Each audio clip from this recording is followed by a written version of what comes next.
पहले तो आप दूसरी शादी का बताएं ना मुझे। अच्छा दूसरी शादी किसके साथ हुई और वो क्या स्टोरी थी?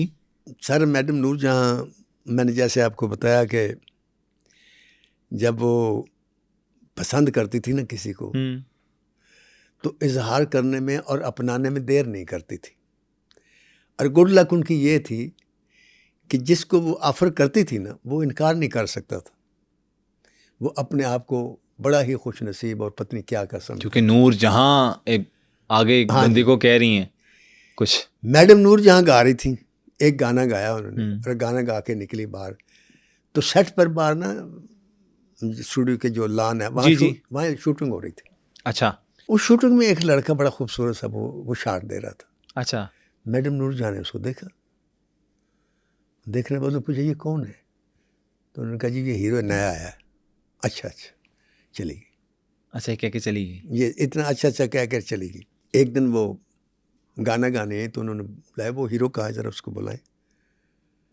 तो वो हीरो आ गया, तो कहती अड़िया ज़रा वेट कर, मैं गाना ख़त्म कर लूँ फिर मैं तेरे नाल गल कर दी। अब वो बाहर इंतज़ार करना शुरू हो गया। अब गाना ख़त्म हुआ, काफ़ी देर बाद ख़त्म होता था उनका, वो काफ़ी देर बाद ख़त्म हुआ। एजाज साहब इंतज़ार कर रहे थे बाहर।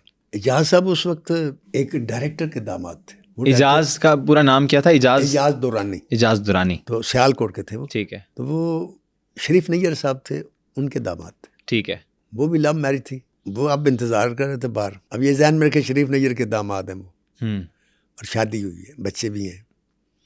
तो मैडम नूरजहां ने उनको गाड़ी में बिठाया। छोटे थे मैडम से? जी मैडम से तकरीबन 10-12 साल छोटे थे। अच्छा। तो बिठाया गाड़ी में, थे कहती उस वक्त उनके पास गाड़ी नहीं थी, हाँ जी। और वो टॉप क्लास हीरो भी नहीं थे। तो कहती आज मैं तेन ना ड्रॉप कर दें। ड्रॉप कर देते हैं। हाँ, लेके चली गई, लेकिन ड्रॉप नहीं किया रख लिया फिर शादी हो गई। फिर उरूज देखा इजाज़ दुरानी ने भी, फिर हीर रांझा आई, फिर मिर्ज़ा जट आई, फिर पत्नी क्या क्या फिल्में आई, और कमाल, और फिर इजाज़ दुरानी साहब।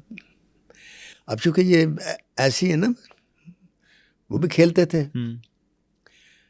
तो खेलने वाला जुआरी जो है, तो आपको पता किसी वक्त भी कोई दाव लगा लेता है। ऐसे ही है, ऐसे ही। तो उन्होंने भी दाव लगाया, लेकिन वो जो औरत थी वो इतनी बालग नज़र थी। और वैसे तो मेरा ईमान है कि जो आपकी बीवी है ना, आप जब घर जाएंगे, अगर आप किसी गलत औरत से मिल के आ रहे हैं ना, आप बेशक ना बताएं, उसको पता चल जाएगा।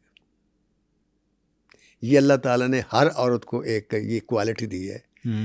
वो अनपढ़ हो तो भी, क्या बात है, और पढ़ी लिखी हो तो भी, कि वो आप जब उसे देखेंगे तो उसको पता चल जाएगा आप क्या चाहते हैं। बेशक वो आपके काम वाली, उसको पता चल जाएगा इसकी नज़र मेरे ऊपर ख़राब है। तो इसी तरह जो बीवी है आपकी, उसको आप बिल्कुल कुछ न बताएं, लेकिन उसको पता चल जाएगा। उनको पता चल जाता था। और फिर उनके बंदे थे जो जासूस होते थे, और वो कहती थी कि ज़रा ख्याल रखना। वो फिर मैडम को बता देते थे, और जब वो बता देते थे तो उसके बाद वो जो आदमी था ना, उसको 2 सेकंड में बात होती थी कि बस ख़त्म, गेट आउट, बस।